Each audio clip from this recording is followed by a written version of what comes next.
नुआगाँ block तीनोटी panchayat मध्य सुभद्रा योजना को नहीं बद्ध प्रांत सभा अनुष्ठित। नयागढ़ जिला नुआगाँ ब्लॉक महिपुर नुआगाँ कोरडा पंचायत महितमा ग्राम मध्य आज सुभद्रा योजना को नहीं बद्ध प्रांत सभा अनुष्ठित हो जाइछि। सूचना मुताबक आज सकाल 9 घंटा समय नुआगाँ सदर महकुमारते बाबा विरूपक्षेश्वर मंदिर प्रांगण में सुभद्रा योजना को नहीं बद्ध प्रांत सभा अनुष्ठित हो जाइछि।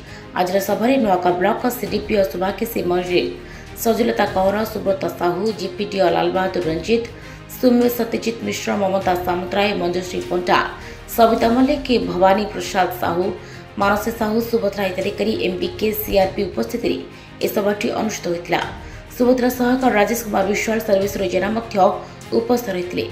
शिशु और महिला कल्याण विभाग समस्त कर्मचारी समेत अंगनवाड़ी कर्मी पाचिका सहायिका विभिन्न महिला गोष्ठी सदस्य मैंने उपस्थित रही। प्रारंभ में पाला मध्य सुभद्रा योजना विषय सचेतन तसहित समस्त उपस्थित महिला और विभागीय कर्मचारी दस्तखत अभियान माध्यम सचेतन तेरे एभली किसी गुरुत्वपूर्ण खबर देखा चाहती आम चैनल को लाइक सब्सक्राइब और शेयर करूँ।